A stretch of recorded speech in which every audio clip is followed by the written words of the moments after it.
So today it'll be a short lecture on the medieval period. There was no reading for this, but I feel like we need to talk a little bit about it, just as a good bridge between the first and the second unit. A lot of people will be disparaging towards the medieval period in philosophy. We tend to neglect it, maybe. It doesn't get studied as deeply as other historical periods do, unless it's in a religious context. I'm sure if you go to St. Thomas and take a class in philosophy, you'll probably spend most of your semester on, Thomas, right? St. Thomas, right? The Aquinas, right? I had a friend who took ethics at St. Thomas. In fact, she said that's pretty much, they did Aristotle and Aquinas most of the semester, and then they talked about how all the other philosophers were wrong, basically. So, I don't know, maybe she had a bad teacher or something. That just doesn't seem like a good way to approach any subject, really. But nevertheless, let's talk a little bit about the medieval period. It gets neglected, perhaps. People just see it as pretty stagnant, not a lot's going on. I think that's not entirely fair. They're going to say, oh, well, it's just a bunch of religious philosophy. And it really is. Most of the philosophy during this period is performed in a religious, it's done under a religious context, in a religious context. So it's mostly theology what we have going on in the medieval period. It seems like the Christian theology is the stuff that gets the most attention, and that's, I guess, why we're focusing on Augustine and Aquinas. They seem to have the most influence. I guess that reveals a bit of a Christian bias in the West. But it's not that they were the only philosophers. You know, there were Jewish philosophers. Maimonides is a big name in Jewish theology. There were several Islamic philosophers and mathematicians. And in fact, we can thank the Muslims for preserving Aristotle for the West. If it wasn't for some of these Muslim scholars like Ibn Ghazali, Averroes, Avicenna, people you've probably never heard of, if it wasn't for people like them, we wouldn't have all the Aristotle that we do have. And when we look at Augustine, we'll talk about him first. He was a Neo-Platonist. So he's Christian, but he also believes in the philosophy of Plato. He's very influenced by Plato. He tries to kind of merge the two. During his time, 354 to 430, they didn't know much about Aristotle. He had been pretty much lost. But when Aquinas comes along 400 years or so later, Aristotle had reemerged. And so you see the influence of Aristotle on Aquinas, whereas, Augustine's pretty much just focusing on Plato and Christianity, right? So we call him a Neo-Platonist. We'll call Aquinas a scholastic. If you see the word scholastic, the scholastics, with a capital S, generally they're referring to this movement in Christianity. It was a movement that was trying to take the Christian doctrine and somehow synthesize it with the work of Aristotle. So the scholastics were doing this. They were Christians who were influenced by the philosophy of Aristotle. And often you'll hear about people talk about Thomism. Or they claim, I'm a Thomist. They're a follower of St. Thomas. And so that's what these vocabulary words, these terms mean. But again, we're not going to talk a lot about them, but we do need to say a few things, and maybe at least get a taste of some philosophy of religion while we're in the medieval period, talking about theology. When I use the word theology, anybody in here familiar with the term? I think I might have asked this already. What are we doing when we do theology? What is the purpose? Study God, right? Theos. This is the Greek for God, and so theology is dealing with God, and so obviously other religious subjects are going to inevitably be involved in theology, but ultimately we need to talk about God and explain God's ways, God's nature, as best we can. And Augustine is certainly focused on theology, and he's an early Christian, right? So 354, Christianity is still a pretty young religion, and he doesn't start out in life as a Christian. When he begins, he's a follower of some cult of, we're not really sure quite what they believed 100%. He was a Manichaean. And again, we don't have much that survived from that belief system, but we know that the Manichaeans believed in one God, so they were monotheists, but they thought that one God was the creator of both good and evil. So the monotheists that he was originally following believed in one deity, but it was was the origin of everything. It was the sort of balancing force in the universe. Now, Augustine's mother apparently was a very devout Christian, and she tried for quite a while to convince Augustine to convert to Christianity. He took quite a while to come around to it, and he was quite a naughty boy, and you can read about this in his book, The Confessions. It's actually a pretty interesting book because of his early lifestyle, right? Chasing maidens around and a life of debauchery. The Confessions is very well written. Augustine was a very good writer. I've never read him in Latin. I can't really read Latin, but I just sort of take their word for it. My sister studies Latin. She says that he's supposed to be one of the best writers in that language, and if you take an upper level Latin course, you'll likely read Augustine, perhaps the Confessions. Less likely you'll read his City of God. But again, in the Confessions, it's his confession. He's writing about his naughty lifestyle and how he came to find Christianity as the one true faith that he believed in.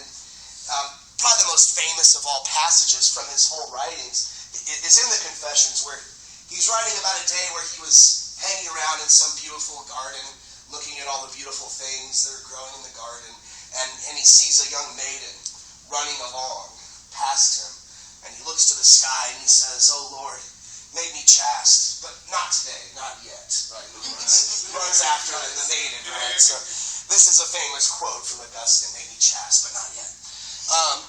So eventually he does find Christianity to be, for him, the one true faith, but he's got some defending to do.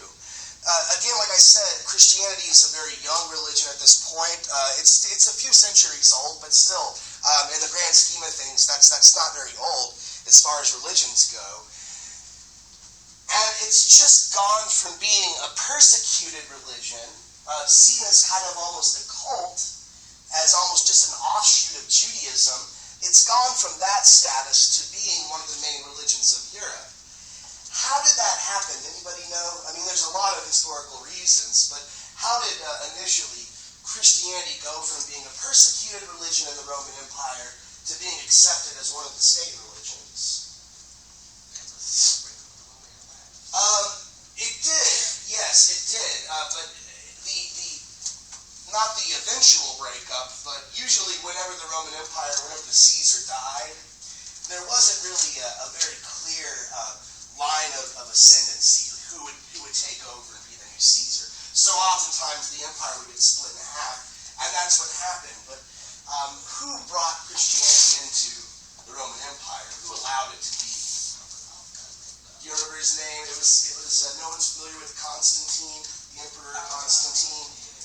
Right, so Constantine was one of the emperors. The empire was temporarily split for a while. He decided he wants the whole thing for himself, right? So after one of the Caesars died, it sort of split up between Constantine and another Caesar, and he wanted the whole empire for himself. Apparently, when he's going into battle, according to legend, who knows what the truth of this is, but according to legend, Constantine had a vision before he went into battle, and in the vision he saw the sign of the cross and something under it that said, "By this sign you will conquer," something like this, and he won the battle. And he won the Roman Empire. And so after that, he didn't convert to Christianity himself immediately. He did that on his deathbed. But he did allow it to become a state religion. It was no longer going to be persecuted in the Roman Empire. It could be a state religion alongside other state religions like paganism. But so Constantine, he says, okay, obviously whatever God this is, help me out. So I've got to help this God out in return, and I'll stop persecuting these Christians.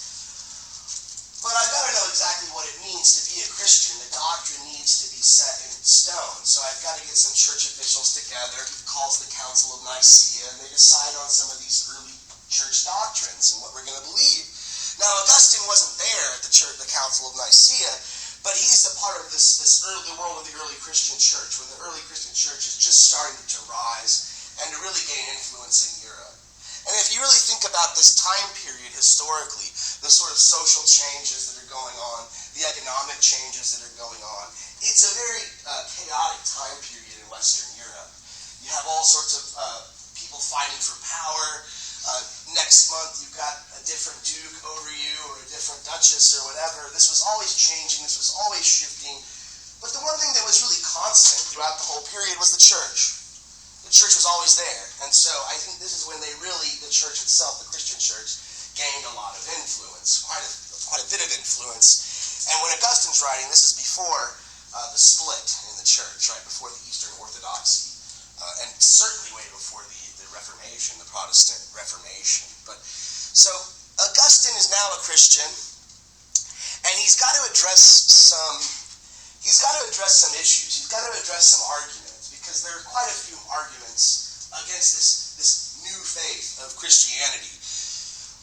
The City of God does a lot of things. This is a huge book that he writes, but one of the problems it's trying to address is this argument that, let's think about this. Rome, about 50 years before the book is written, Rome is attacked by the Visigoths. It's completely sacked. And so you've got a lot of people who are living in Rome who take that as a bad omen, a bad sign. Imagine that you're a Roman citizen who's not Christian, who's living in this time period. And let's say you're still a pagan, and you still follow, you believe in Zeus and Hera and all the Olympian gods. And you're very suspicious of this Christianity. What is this Christianity? Who are these Christians? I don't trust them, You're a conservative pagan, I guess. If that makes any sense, right?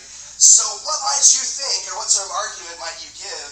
Look, here we are in Rome, this sort of the pinnacle of civilization, at least now, this time period it was. One of the most civilized cities in the world. One of the most powerful cities in the world, the center of the Roman Empire. And we got completely taken in by some Visigoths, some barbarians. What could possibly explain that? This powerful nation, this powerful empire got completely, caught off guard and basically burned to the ground by a bunch of unsophisticated brutes, barbarians. How could this be possible? What might you say if you're that conservative pagan and you don't like these new Christians with their weird way it is? Right, it's because of this new faith, they're wrong. Our old gods are angry, right? Zeus is really ticked off, right? So this proves that Christianity is a false religion. So he's going to deal with that sort of argument. How does he do it in the City of God? Well, remember I told you he was very influenced by Plato. So where is his City of God going to be located? What might you say if you had to answer? Well, what is the City of God? What's God's capital? Where is it located? Amsterdam. Right, it's not here, right? You might be tempted to say, well, I'm Christian, so the Vatican, right? Or I'm Catholic, so the Vatican, right? Or maybe Jerusalem or something like that. But it's not a place, Augustine argues. It's not a place on earth. It's outside of time and space. It's beyond this physical world, right? The visible realm of Plato. It's beyond all that material stuff. It's something beyond. It's heaven, right? And the city of man, no matter what happens to the city of man, this does not cause doubt. It doesn't prove anything one way or the other about the truth of the Christian faith. For Augustine, every city in the world could tumble to the ground, could fall and crumble to the ground. The city of God will always be there. The city of God is eternal. And this is where truth is, and this is where our salvation lies, and this is what we need to focus on, right? So, and perhaps the trials and tribulations that we go through here and now are preparing us for this higher realm. Okay? So here we go with Plato again, right? Except for him, it's a little different. Remember with the divided line, with Plato's divided line, I'm just going to give you a sketch of it. We're not going to go through the whole thing again, but what's at the top are the forms, and what form is the highest form? The form of the good, right? The good is at the top. But what is Augustine going to put at the top? Not the good, but let's lose one of the O's, right? And you don't need the article there, right? So God, right? God is at the top. And you said bad or evil. Where's that going to be located on? I've got this question mark. What is evil? How do you explain evil? How close to God is evil? Not close to, as far as you can get. As far as you can get away from God. And so really what Augustine says is at the bottom of the divided line is what he calls nothingness. Okay, and so this would be synonymous with evil. This is as far removed from God as you could possibly get. Remember, for Plato on the divided line, as we get closer to the top of the divided line, things become more real, more true. This is the same for Augustine, right? As we get higher up to God, we become more real, we become more true, more good. And as we get further away from God, we're becoming more evil, closer to nothingness. And there's this whole hierarchy, right below God. I guess there are angels, and below the angels are the humans, and then animals, and all this other stuff. But again, you can see the influence of Plato here on Augustine. And so this is also, his way. It's not only his way of explaining truth, reality, but also evil. I've got to deal with evil. Why do I have to deal with evil if I'm a Christian? Well, there's this, and not just for Christians. I think any monotheist that believes in a good God, if you're Muslim, if you're a Christian, if you're Jewish, right? If you believe in the Jewish faith, you've got what we call in philosophy. You've got this problem of evil to deal with. Well, why? What's so problematic about evil? Well, if God is all powerful, right? God can do anything. And God is all good, completely benevolent and good.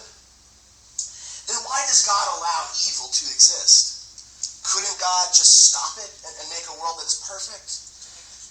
What's that? Okay, that's one explanation, right? We have to...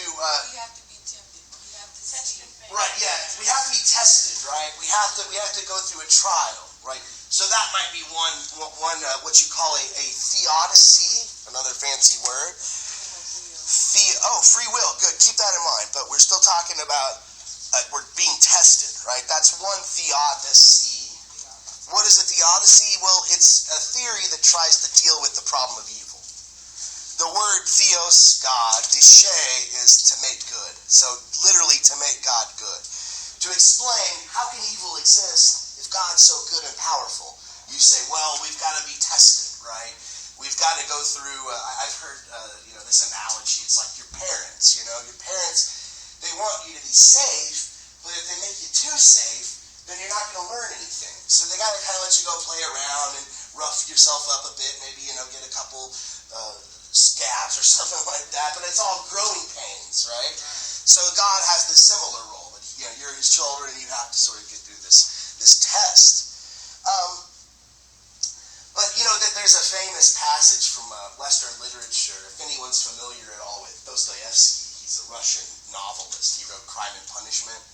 He wrote another book called The Brothers Karamazov, and there's a very famous passage in it where Ivan is having an argument with his brother Alyosha. Ivan is he's a real intellectual type. I think he's a philosophy major or something.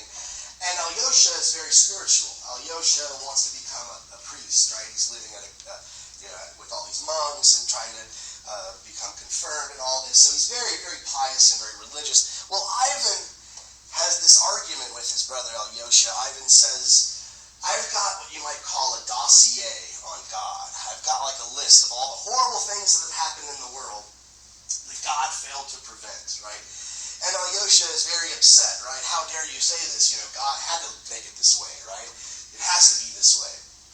And Ivan's very stubborn. He says, I don't care if the world had to be this way in order to be perfect, right? This might be, and we get this argument too, right? You don't see the full picture. If you could see the full picture, you would know that this is God's plan. It had to be this way. He couldn't have made it any different. And Ivan says, well, why didn't he make it less perfect and not have these people suffer, right? He's bringing up this example of these orphans that were beaten to death by this really mean old man. And Alyosha says it's okay because he'll get punished in the end, right? He'll get his comeuppance. And Ivan says, I don't care that he gets punished. I wish that it never happened at all to begin with. Did these children deserve to go through that suffering? No, right? So, and Dostoevsky himself was a very religious person, at least he said he was. He was proclaimed a very deep faith in Christianity, although I think his arguments against her are a little bit stronger. Have you ever read Crime and Punishment? The whole book, it's like this guy is living a life of despair, depression, and then like the last 10 or 15 pages he finds Jesus and everything works out. And it's sort of like, oh geez, 700 pages of this dark, twisted, horrible argument against, and then the last 10 pages, he found God, everything's okay. What's the author's name? Dostoevsky, right? He's probably one of the most famous Russian novelists. This is how you spell it in English. Dostoevsky. Some of the greatest novels ever written, I think, right? Very, very psychological, very philosophical. But yeah, he's most famous for Crime and Punishment. But so his Theodicy, it's very similar to the one that you get in the Bible, Dostoevsky's Theodicy. If you've ever read the book of Job, right? Okay. What happens in Job? What happens to poor Job? Right, he goes through a bunch of suffering. At the beginning, you've got this short passage. It's sort of this, it's like God and Satan are like having lunch or something together, and Satan says, "Hey, look at this Job guy. He's a real good person. He really likes you. But you know what? I bet if you took all that stuff away, he wouldn't like you so much anymore." And God says, "Well, have your way with him. Don't kill him. You can mess with him. And I bet you he won't. I bet you he'll stand fast and he won't curse me." Right? And he doesn't. Right? God kills all his kids, his wife, makes him start to have, what did he got, starts getting boils all over his hands, he's bleeding and stuff. And he never says, he never curses God. He does ask God what's up. He's like, what did I do? He asked God to kill him, I think, a couple times, just to put me out of my misery. His wife cursed God. Yeah, but no, he never did, right? He never did. And there's a few people there that are sort of watching this, and they're telling Job what happened, right? They're trying to explain to him why he's suffering. And what do they tell him? Do you remember? They were telling him he did something. You did something, right? You had to have done something. You just don't remember what it was. God would not punish you if you didn't deserve it. So you're not thinking you forgot someday when you sinned or something. And God shows up at the end and sets them all straight, right? God says, "No, you were wrong. He didn't do anything." What's God's explanation? You remember that one? That's kind of a non-explanation, really. What does God say? He says, "You're human, right? I'm God. You think you're going to get me? You're not going to understand my ways. Your way of understanding the universe is so limited. I'm God, I see everything.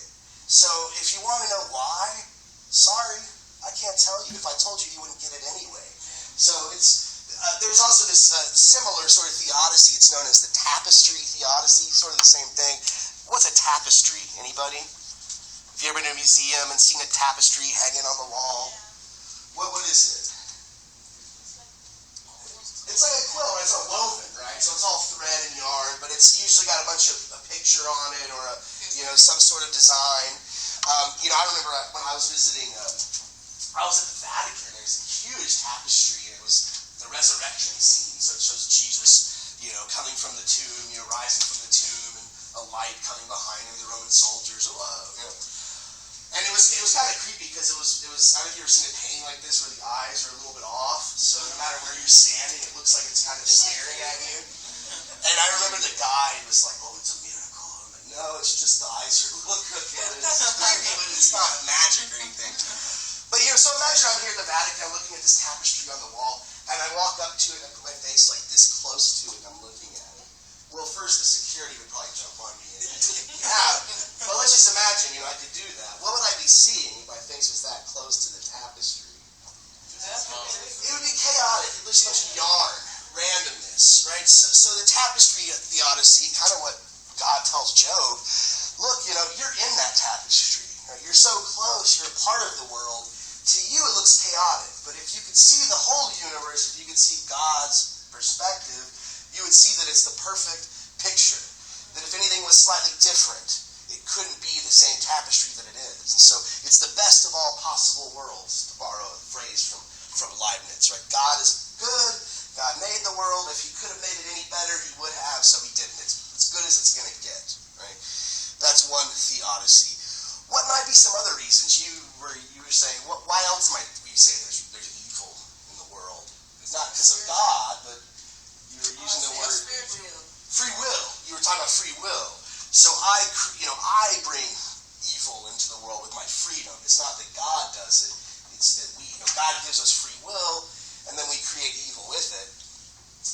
works for a lot of cases of evil or bad.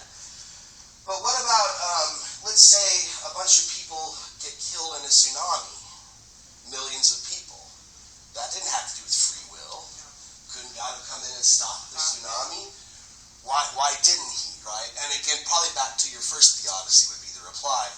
It looks horrible, but it had to be. We had to suffer. This is, part of existence, and, Then it looked at bring unity together when disasters occur. Right. It shows a difference. Right. It's a way of testing us to see how we deal with it, and also teaching us, right? But I mean, how consoling would that be if you lost your 3-year-old son or daughter in the tsunami? Maybe not that consoling, right? So some people don't find this a very, like Ivan would in Dostoevsky's book, would not find this a satisfactory theodicy, right? Well, if that's the case, maybe God could have just played a little joke on us, right? Made us think that our kid was dead to see how we reacted, and then if we, I was kidding. Here's your kid back. It's okay, right? So it's still a controversial issue. In fact, I think at the university I went to, you could take a whole semester just dealing with this one issue, right? The problem of evil. So it's an interesting debate. I guess we could talk about it for a while, but I guess we should move on. Since we're already talking about freedom, let's deal with this, because for the early Christians particularly, free will was a bit of a conundrum, because they wanted to claim, Augustine wanted to claim that humans had free will.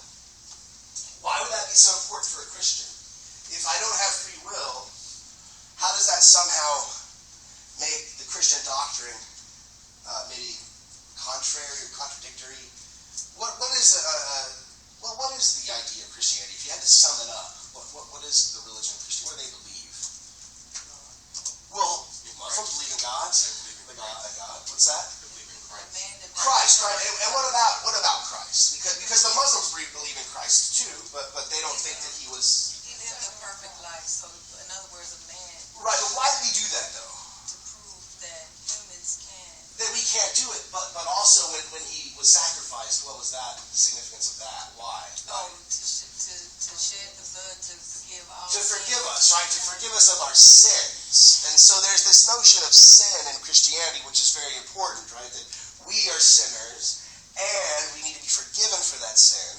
Well, does sin make any sense? And do we deserve to be punished for sin if we don't have free will? No, right? If I don't have free will, if God, determines everything, and I don't have any choice, then why should I be punished, right?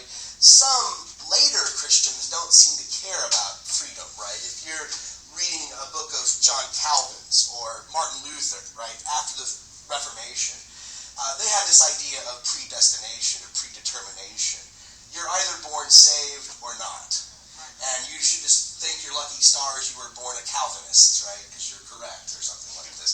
So they're not that worried about freedom. But the early Christians were. They wanted to say, well, look, if you don't have freedom, you can't be blamed for what you do. There's this funny anecdote. A Roman philosopher earlier than this, a guy named Zeno, apparently he was a determinist, right? He didn't believe in freedom. He thought everything was predetermined. He caught one of his slaves stealing some jewelry, trying to steal some jewelry from him, and he starts beating the slave up, and the slave was pretty clever. He said, no, wait a minute, you're a determinist. I couldn't help but steal your jewelry, right? And Zeno says, yes, and I couldn't help but beat you when I found you doing it. Right? So, who needs freedom, says Zeno, but Augustine wants it. He wants to say we have freedom. This is problematic, though. If I want to say that I am free, I'm absolutely free, I can change my mind at any point in time, this doesn't seem to work if I want to say at the same time that God knows what I'm going to do before I do it. God knows what I'm going to have for lunch tomorrow, right? God knows I'm going to have a ham sandwich for lunch tomorrow, right? Well, what if I at the last second decide, I'm going to have turkey instead, right? Oh, well, God knew you were going to change your mind last minute. Well, then I was always going to change my mind at the last minute, wasn't I? If God knew, how did God know? It must be set in stone. I must not have free will. It must be predetermined. Well, Augustine is sort of, how do I deal with this? This is tough, right? I want to say God knows everything before it happens, but that seems to put that's a problem for free will? Well, let's think about this. Let's imagine any artists in here. Do I have an artist? Let's just say Kelly is the best painter since Raphael. Okay, and so I come to class next week. I bring in a bunch of painting supplies that I bought for Kelly. I'm like, hey, I have a friend at this art store, so I got a good deal. Here's some canvases. Here's some paints. Here's a bunch of brushes.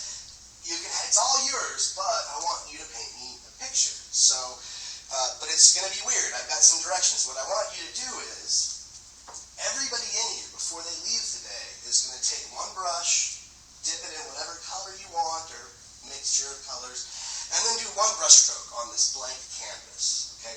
And then when everybody's done that, I'll give Kelly the canvas. It looks all modern art, these weird squiggly lines. I'll tell her, now you have to take these lines and paint something with them. And you can't just paint over it and start from scratch, right? I want you to actually use those brush strokes that everybody else did and make a painting, okay? So let's say she comes back the next week, unveils her work of art, and it's just a perfect replica of the signing of the Declaration of Independence. I mean, down to the most minute detail. I did a crazy squiggly line. She made this feather pen that they're signing it with, right? So I'm like, geez, that's just amazing, Kelly. How the heck did you do this? What would you have done? How would you have painted the signing of the Declaration if I would have done a brush stroke this way instead of the squiggly way, right? There's no way you could have done that same painting. What would you have done then? Well, what could she have done if they were different? Probably switch it around. Make a different painting, right? Maybe it wouldn't be the signing of the Declaration, but maybe she would do Washington crossing the Delaware, right? Keeping with the patriotic. I think most painters vision something first, and then they do it. Yeah, but we're trying to explain free will and God's foresight. And so I'm making Kelly God now. She's God today. And we're all individual. We have our own free will. We take our brush and we do what we will freely. And God, or Kelly, uses that to make the perfect masterpiece, right? So freedom and God's foresight can exist. Also, God is not like us, obviously, says Augustine. God does not experience time in the same way that we experience time, right? We see time moment by moment, right? We're always in the present. It's always now. And there's this stuff behind us we call the past. And the stuff in front of us we call the future. This doesn't happen for God. God sees all time at once. So God can see all of our brushstrokes as they happen and makes the perfect masterpiece out of that. So this is Augustine's way of trying to synthesize this view that God knows everything, but yet you're still free, right? You still have freedom, right? And kind of a clever way of doing it, I think. Not sure if it quite works, but it's pretty clever. Well, enough about Augustine. We still have to talk about Aquinas and go over the reviews. So let's move on here. As I was saying, during this time period, Aristotle's writings have resurfaced. So he's reading all this stuff by Aristotle. He's reading the Muslims' take on Aristotle, and he says, well, I'm Christian and I believe I'm right, so I think I can do it better. And this is what he attempts to do. And I don't want to make it seem like that's all he does, just plagiarizes Aristotle and inserts Christianity. That's kind of what he does. I mean, I think a big bulk of what he does is this, right? But I think that if that's all he did, that's still pretty impressive. I mean, he makes it work, right? He makes a lot of the scriptures and Aristotle's claims and all this stuff kind of work together. Not all the time perfectly, but pretty impressive, I think, his feat, what he accomplished. But again, he wasn't just a plagiarist of Aristotle. I think he did contribute some stuff on his own that was new, that was novel, that was unique. And one of the concepts that he comes up with that I think is still very influential, and obviously his own, is the just war theory. Now, why would he need to justify war during this time period? What war do you think he's got on his mind? The Crusades, right? The Holy Crusades, right? So he, like the other earlier Christians, he's in this weird position because now Christianity actually has some political power. When it started off, it was seen as kind of a cult. It was seen as just a part of Judaism.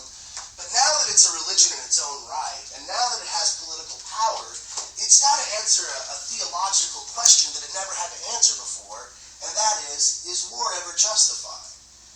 Right? I mean, the early Christians didn't have to worry about that because they had no political power, but now that the church has so much political power, and the state is waging war, well, how do I justify war as a Christian? Is war ever justified? And Aquinas says it is justified if it can meet these three requirements. But where in the Bible does it say anything about war? I mean, especially if you limit yourself. Let's say we just limited ourselves to what Jesus actually, what he is represented as saying, what we believe that he said in the Gospels, the first four books of the New Testament. What sort of advice does Jesus give us about war? Maybe you might characterize like the Sermon on the Mount as kind of a like, well, I know it's tough to live this kind of life, but it's worth it. A rich man can't get into heaven. It's easier to get a camel through the eye of the needle than for a rich man to get to heaven or whatever. But what does he ever say about war? Nothing really. He talks about being a pacifist, right? If somebody hits you, turn the other cheek, right? You turn the other cheek. So he never says anything specific about war, but violence, sure. He says don't be violent, right? It's been said an eye for an eye, but I say you hit me and I turn the other cheek, right? So it seems like I would have to say, if I'm a Christian, no, war's bad, right? There is no justifiable cause for war.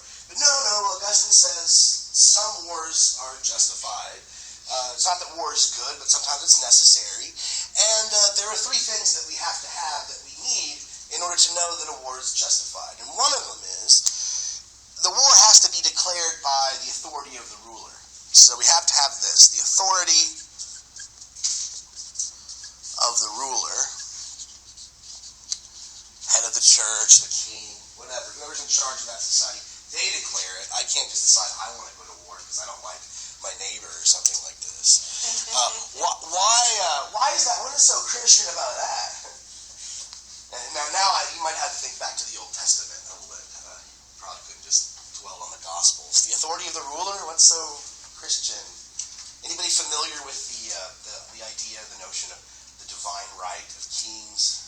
You're familiar? What is the divine right of kings? Not just their guidance, but they're appointed by God, right? God wants them to be in charge.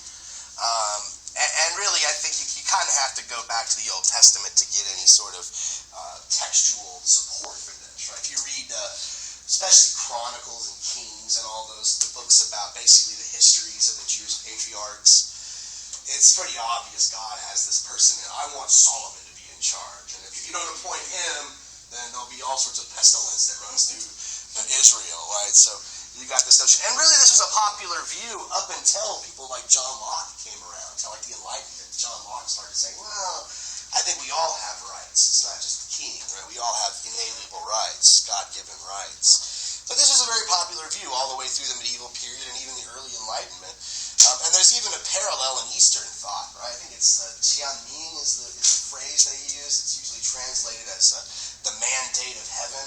So if you study Confucianism, you'll see that there's also this idea that there's some sort of divine hierarchy that is mirrored in the social hierarchy that we have here on earth, and we have to respect the social hierarchies. So authority of the ruler, I guess that's what he's thinking, divine right of kings. The second requirement for a just war is that we have to have a just cause. It has to be for a good reason. And he doesn't get very specific here, so this is a controversial one. How do we determine what's a just cause and what isn't? Aquinas says it has to have a just cause. For example, you're attacked. For example. That's the only example he gives. So it's like, well, what else is just, right? We have to determine ourselves, I suppose. But number three, the last but not least, is that we have to have good intentions. Right? Aquinas thinks that this is the most important of the three, even if we have 1 and 2. If we don't have good intentions, then that destroys the justification for the war. So if he's applying this to the Crusades, I guess the king the churches were all for the Crusades, so we've got that. What was the just cause? Anybody, what do you think? What reasons were they giving for the... Right, we got to get the Holy Lands back. They're under threat, right? Or these sort of... Or we have to spread the true faith, right, to save these people or something like this. That would be the just cause. But if they really just wanted to get money, well, I just want to have power. Right? I'll tell the people that it's all for the, God and everything, but really I just want money. Aquinas says that's no good, right? That destroys even if you have one and two, right? Do we still need these today? Are these still requirements that we ask for when we want to justify a war? Yes. We want. Yeah, but they've got to have good intentions, right? Maybe we don't always live up to this, but this is what at least the politicians have to at least put this forward, right? Who declares war in this country? Congress is supposed to. Right. Well, I think 2002, didn't they pass? They gave them the powers. The original Constitution. I don't know if they've done anything to change it. Says Congress has to declare it. But when was the last time Congress declared war? World War II. Right. World War II. So it's been a while. So ever since then, it's president pretty much, right? He's commander-in-chief, and I don't know. I'm not a political scientist, but I've had it explained to me that once the president sends troops out, once they're stationed, as soon as Congress approves funding, it's like pretty much a tacit approval of whatever the operation is. So, but let's say we're dealing with the Iraq War, right? So obviously, Bush, hey, let's go in there and let's get them. Why? You don't know. WMDs, of course. WMDs. It has nothing to do with the oil or Halliburton contracts and stuff like that. Nothing at all to do with. What happened when we didn't find the WMD? Now why are we there? Was it, there's no WMD? Our mistake. We're going to go back. No. We're helping the Iraqi people. We're spreading democracy, right? Ari Fleischer, right? No matter how you see the war, right? The guy, Bush's press secretary, he couldn't come out there and say, you know what? I don't like Saddam, and I just we're going to make a lot of money off this. And maybe some people would have been, like Donald Trump would be like, you're fully talking like you're supposed to talk to these people, right? Donald Trump for president, right? The sort of the Scarface candidacy.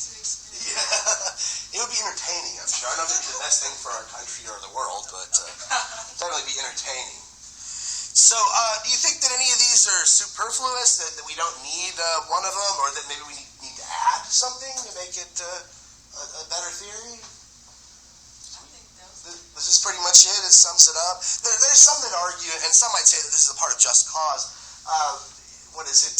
Rudyard Kipling called it the white man's burden, but I think that's a little biased towards the British Empire. But he said the nations that are stronger, the nations that are more prosperous, that have more power, it's their responsibility to look after the nations that aren't, right? So, you might call this being the world's policeman or something like that, right? Some might say, well, that's included under just cause.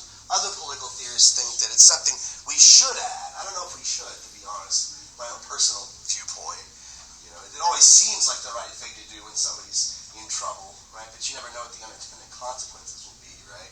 We can look to, if you want some examples, recent ones, look to Libya, look over to Syria. We haven't intervened there yet, but I remember when it was first happening, when you first saw these protests in Syria, the news was unequivocally on the side of the rebels, right? But now they're starting to be, well, maybe they're both violent, the rebels and the regime, So, for me, it's like, I don't know. I feel like there should be number 4, which is rule. There should be rule. They should be what? Rules. Rules for war.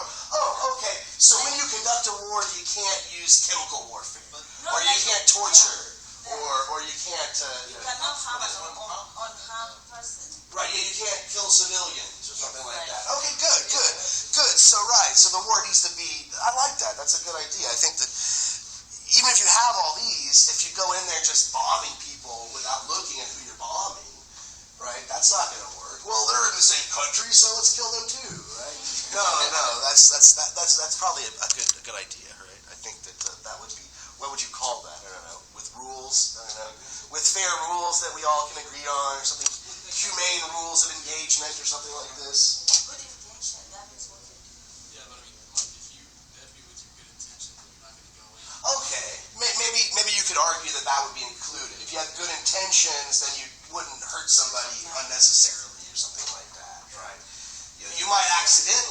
right? You had what you call friendly fire, but you never intentionally harmed somebody that wasn't a part of the conflict. Okay, that might work. I think he would like that.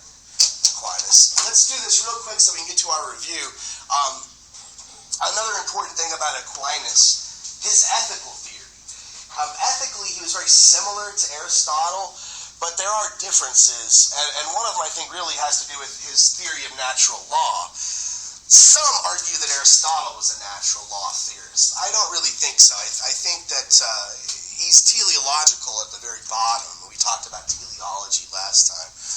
But if you look, I'm going to give you a 3-part definition here for natural law theory. And the first 2 parts, you're going to say, well, that sounds just like Aristotle, so what's the difference? Well, first part of the definition, just like Aristotle, Aquinas believes that the world, the universe, is a rational order. And he thinks that it operates according to set laws, set principles. So the world, or the universe, is a natural order, and it operates according to set laws. Operates according to set laws. And the second part, just like Aristotle, he believes that what makes us different and unique from other animals is our ability to reason. So we have this faculty of reason, we can rationalize, we can conceptualize, and because of this, we're able to understand these laws of nature, and we're also able to use them to our advantage. So all the natural things, all the animals, they're beholden to the law, the natural law of gravity and things like this. But we actually are able to understand those laws and to use them. So because as humans, we are able to reason, we can discern or understand and utilize these laws, these natural laws. Now here's where I think Aquinas and Aristotle start to part paths. Right? The third part of natural law theory, right? The world is a order. It's has a rational order to it. It operates according to rules and laws. Because we have reason, we can understand these laws and conceptualize them. But these laws, they don't just tell us stuff about physics and biology and matter. They tell us about ethics. So for Aquinas, if I want to know what makes me good, I just have to know what is natural for me. And what is bad is what is unnatural. So natural law theory basically says natural equals good, unnatural is evil or bad. Okay. So that's natural law theory in a nutshell. Can anybody see, just think about it, anybody see any problems perhaps with that way of thinking? So yeah, because some people are naturally evil and some people are naturally good, or some people kind of different. Right. So if you believe somebody's born with a certain characteristics, right? There's the whole debate, nature versus nurture, right? How much of it is we're born with, how much do we acquire through experience? If you're going to believe, look, it's nature, you're either born good or bad, he would actually not disagree with you. He would say that perhaps some people, but these that are evil by nature, they're just demonic, right? Like a human being that's born like that would be like of the devil or something like this, right? And he's a Christian, right? He's a Christian thinker. This is what he's thinking. He's going to say, well, like Aristotle, though, most of us, right, they're not born like this. Most of us have a good seed in us, right? Aquinas thinks that ethics are born. Some are more receptive to it than others. Not to be born that way because you have a choice to decide. He actually does believe that you are born with a moral sense, that you can kind of sense if something's right or wrong. It has to be developed, like Aristotle would agree. You have to learn it, have the proper upbringing, see the right examples and things. Or it's like a seed. You put a seed in the ground, you give it the nice nutrients, it'll grow. If you just throw it out there on the concrete, it's nothing going to happen to it, right? Everything will move around. So he's going to say, like, some people are demonic, so yeah, they're born evil, but most of us as humans were born with this natural ability to see good and bad. Now, whether that's true or not, we could argue, but he's going to say that, look, if you're being evil, you're not letting that natural process take hold. You're not letting yourself develop into a good person. But I don't know. A problem I think I have with it is, aren't there a lot of things that happen in nature that you wouldn't really characterize as good? You know, I mean, is it good that people drown in like a tsunami or something like that, or that some volcano came and destroyed it? Is that good? It's part of nature. So he would say it's good. He's going to be, it looks like it's evil, but if you could see the full picture, back to the tapestry through the Odyssey, he would kind of say that. Birth defects, those happen in nature. You have, dogs that, I remember when I was growing up, I had this cat that had 4 babies or something, and one of them was stillborn. Is that good? It happened by nature. I didn't do anything, to make it be stillborn, right? So this is a bit naive. And also, it commits a fallacy, at least some guy like Hume. We'll talk about Hume next unit when we get to Unit 2. Hume says Aquinas and others like him are committing what he calls the is-ought fallacy. So a fallacy, this is a form of bad reasoning, okay? So he's using bad reasoning, and it's the is-ought fallacy. What he's doing is he's trying to derive an ought from an is. Aquinas will describe the way the world is. He'll give you a factual description of it. And then by just describing it, he's going to say, well, that's how it ought to be. And Hume says there's a big difference between statements of fact and what he calls normative statements, right? A normative statement expresses some sort of norm. If I tell you, you better study for your test, right? If you want to get it, you should study for your test if you want to get a good grade in this class, right? Is that a factual statement? No, it's a norm, right? It's kind of hard to see the difference sometimes, right? Water freezes at 32 degrees or lower. Fact or norm?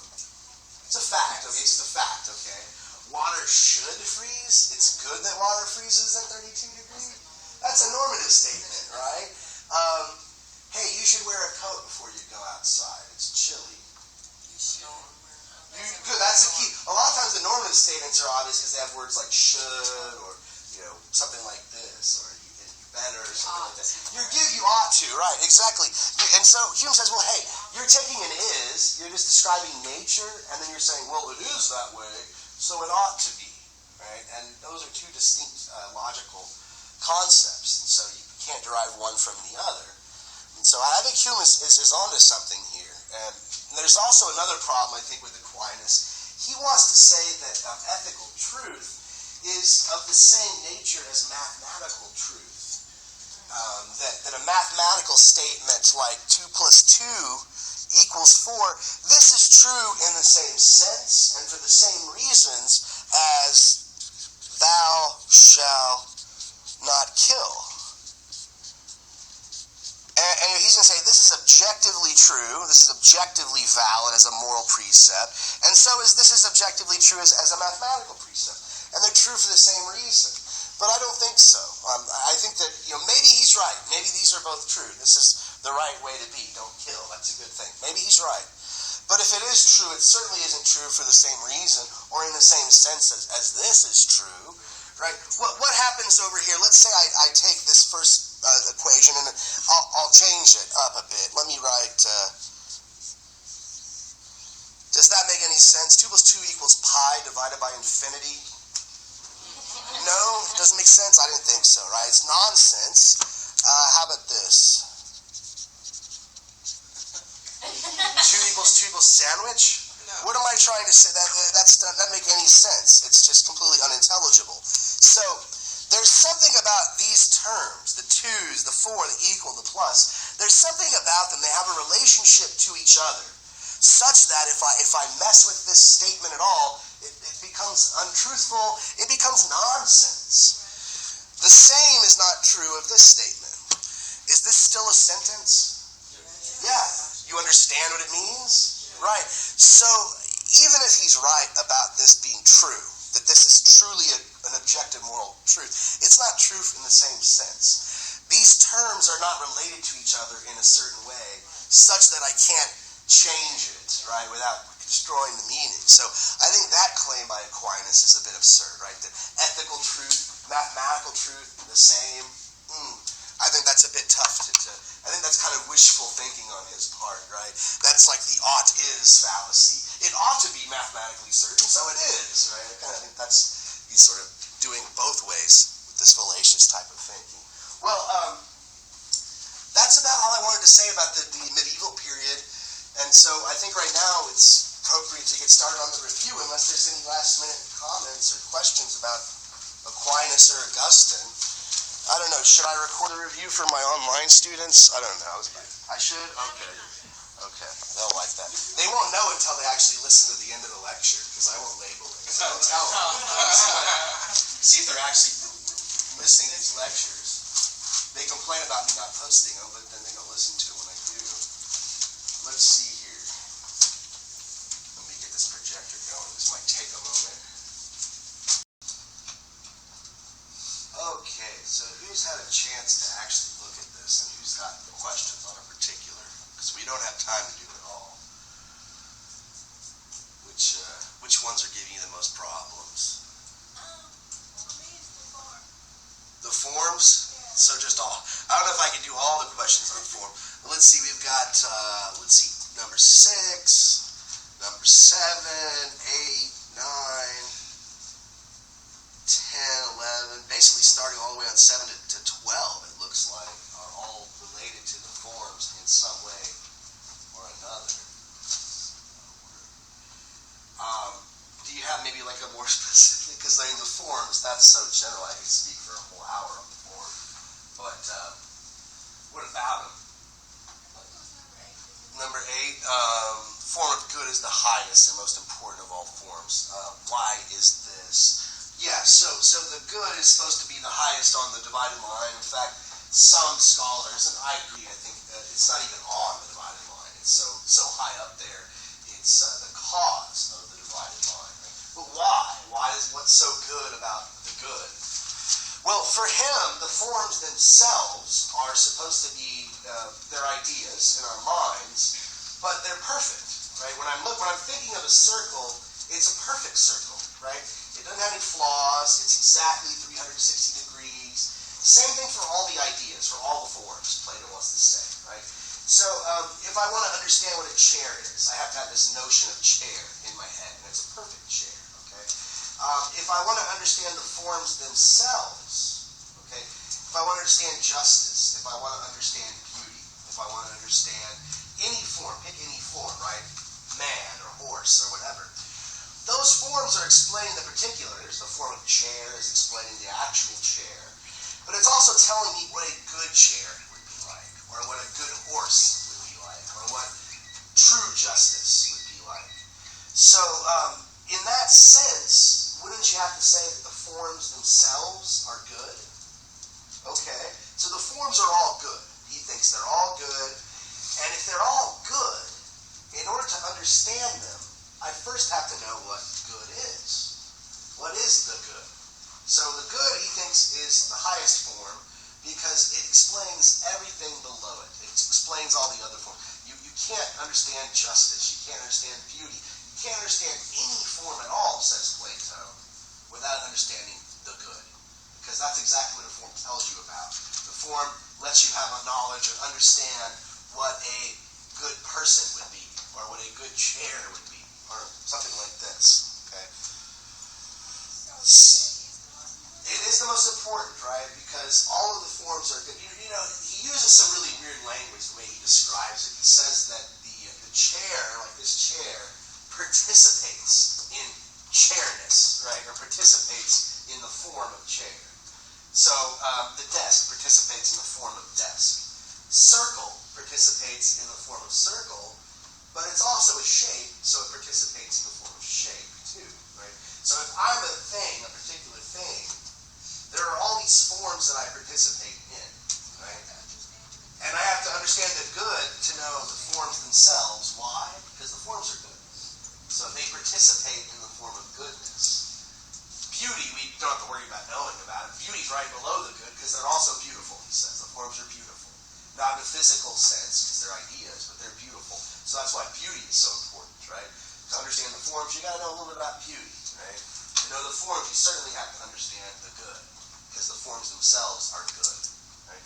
You know, to understand what a square is, wouldn't you have to know what shape is? If you didn't know what shape was, how would you know what a square was, right? And without a line to draw a shape, so line is something you have to understand to know shape. What's even more basic than a line? Point. So a line is a collection of points, right? So some of these ideas are more basic than others, and he thinks the good is the most basic of all, right? And it helps explain everything below it on the divided line. So, okay. Other questions? Well, that kind of explains different. It does, yeah. In fact, the way I was talking about, this I kind of took care of 9 also, I think, as well. Right. I think there's a question of going in and out of the cave. Right, 2 causes of confusion. Number 7, and then I think it kind of repeats itself. Yeah, there's somewhere that is more specific on the cave. Where's it at? 7 and 11. 7 and 11, right. So, yeah, 2 causes of confusion as one moves along the divided line. What is he talking about, right? So if I'm moving up the divided line, what's the most difficult part? And it's easier to think about the allegory of the cave. In the story, what was the hardest part for the guy when he escapes from the cave? What's the most, physically? When he sees the sun, right, he's blinded by the sun, and that's just overwhelming. He can't even distinguish anything. It's too bright. And then, for another reason, what's the second cause of confusion?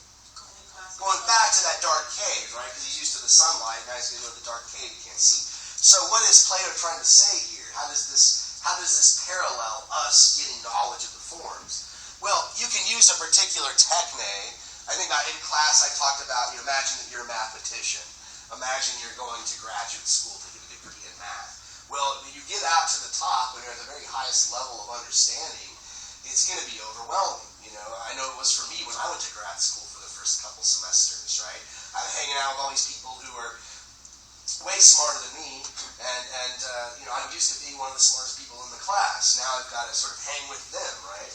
And but then after a while, you get used to it. You become more comfortable with the terminology, and you start to adjust to the light of the sun, or you start to adjust to much more difficult mathematical problems. Okay, but what happens when you get your degree, your graduate degree in mathematics, and now you've got to tutor people? You've got to tutor people who are taking remedial math or something like that, right?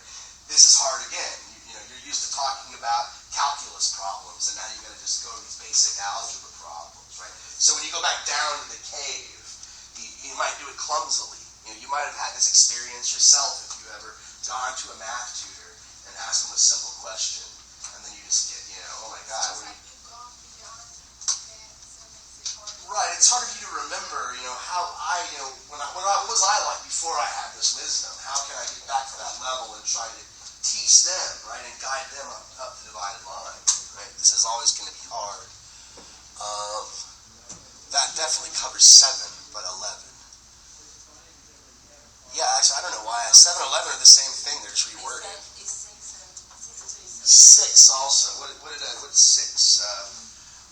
This is where, and really, I think on the test, the questions that are regarding Plato's metaphysics are the most difficult ones. So it's good that y'all are asking about them. But there's also a way on the test where you'll probably be able to avoid certain subjects in favor to others. You'll have, I think, I haven't done it yet, but usually you have 4 or 5 essays to choose from, and you only have to do 1. So you'll come to class, I'll give you a sheet of paper to write on, I'll give you the test, and the test will have choices, and usually you'll have 1 on apology, and 1 on credo, and then 1 or 2 on Plato metaphysics, and then 1 on Aristotle's ethics. So you might be able to avoid the metaphysics, but since it's the most difficult, let's go ahead and at least talk a little bit about 6, right? What is his distinction between being and becoming. Which one does he privilege and why? Take us along his divided line and explain how you come to have knowledge of being. And you can use the allegory of the cave if you like. You have to explain each section and how you might move from one to the other. We did this in class, right? First, he takes that divided line, he splits it in half. You've got the visible realm, the visible realm and the intelligible realm, right? Where does being and becoming fit here? Being is the intelligible, right? And becoming is going to be the visible. So he's going to privilege being. Why? Well, remember, becoming, the objects that are in the visible realm are always in a state of becoming. They're always in a state of becoming something that they currently are not. I'm becoming older, right? This desk is becoming older. We're changing. And Plato thinks that that is problematic for knowledge. If I have knowledge of something, I want the truth to be eternal. Like mathematical truths. 2 plus 2 is always 4. It doesn't depend on what time of day it is, or it has nothing to do with time or space or anything. It just is. And Plato seems to think truth has to be of that type. And so in the world of becoming, because it's changing, I can't have these kind of truths. I can simply have opinions, beliefs, unlike that world of forms that has being. Right? The idea of a circle is always circular. The idea of justice is always just. They don't change. They don't become something that they're not. They always are as they are, is the way he puts it. So they have being. So that's why he privileges being. He thinks it's the only realm that we can have true knowledge of, permanent, eternal knowledge.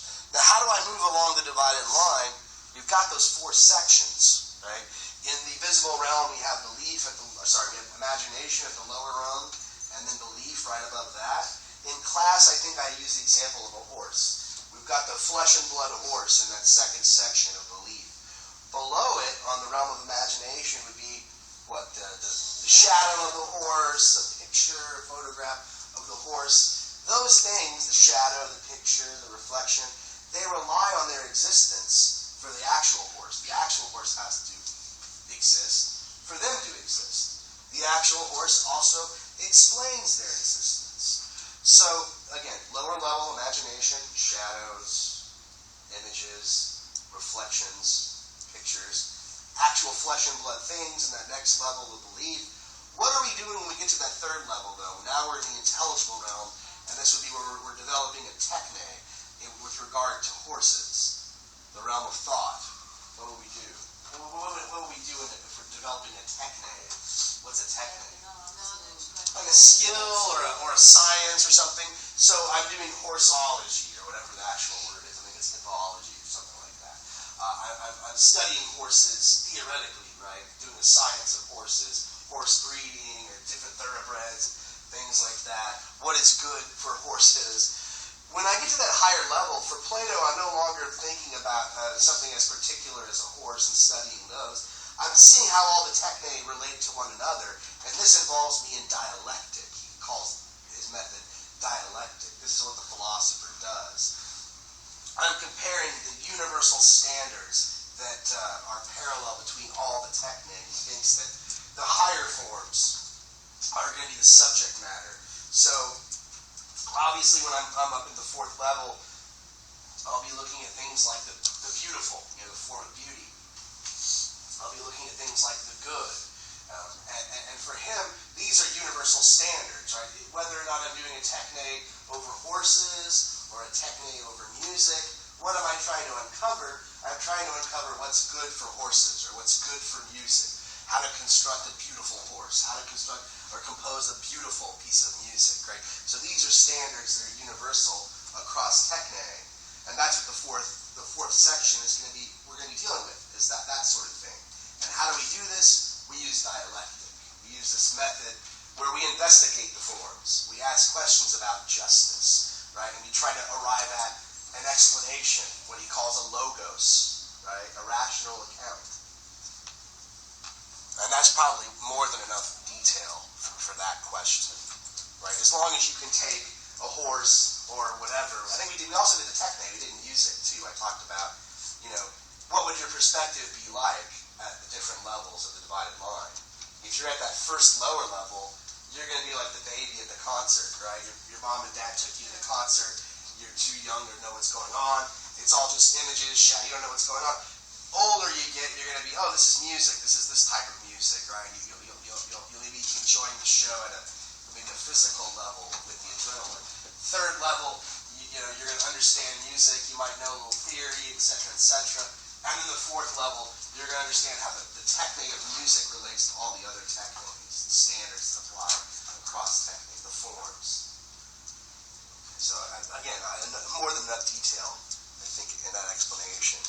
More than you're going to have to provide on the test.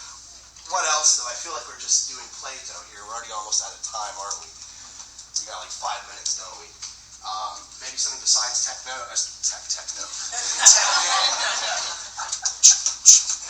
Something besides metaphysics, Plato's metaphysics. Anything else? I think the earlier readings are pretty straightforward. Credo and apology. So most people do those on the first test. What's that? Yeah, they're more straightforward, right? Plato's metaphysics is probably, for Unit 1, which surely is the most difficult material, is on the metaphysics, and maybe for the course.